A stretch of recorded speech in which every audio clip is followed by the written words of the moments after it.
El Barrio. It was a magic Spanish phrase that fell from my father's lips.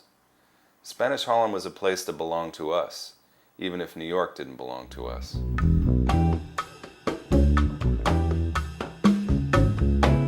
These days, real estate speculation is making the locals nervous. Downtown is moving uptown. Big changes are coming. What some people call development, and others call gentrification. You can't live here and expect to buy a home unless you're making outrageous amounts of money. Look, they're building something not for us. That's how I see it. We try to have buttons and just say not for us. Luxury, especially, that's another word they use around here. Luxury means I can't afford it. You know, I obviously bought this apartment not for the long term. I wanted to make a profit and leave. See, it bothers me that it's an investment. We're people. These are homes. They're not just things to flip over. I hate that thought. It's an urban removal of the Puerto Rican people and the poor people of this community. I'm flabbergasted that a one-bedroom in El Barrio now is $1,700 a month. Es un problema que no solo está pasando en el barrio, sino que está pasando en toda la ciudad y es un problema mundial.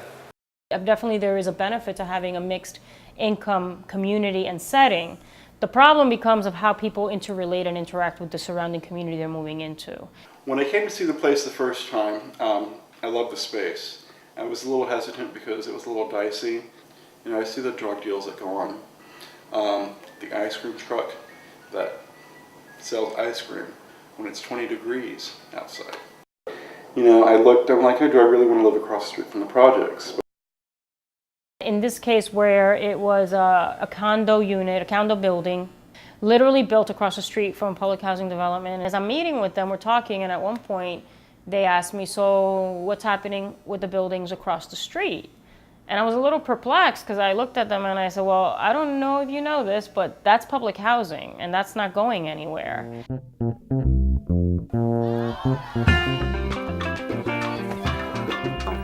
Si la gente no se une y si la gente se sigue dejando que nos estén sacando, yo pienso que ellos van a lograr lo que ellos quieren, sacarnos de aquí.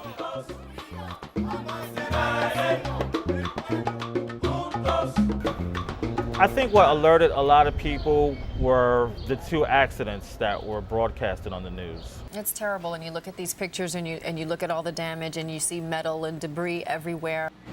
What has happened is unacceptable. And again, we don't know the cause of what happened here, other than we know that. And the construction started here because it was so soon afterwards. Of course, you know, everyone was like, oh my God, they got another crane over here. We don't want the same thing happening.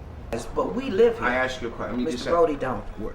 I'm just gonna ask you a couple of questions. No one is saying don't come into our community. We're not saying that. We're saying come join us in our community, not come take over our community. Look at all the things that have come out of this that have affected the world from here. Hip hop, salsa, you know, graffiti.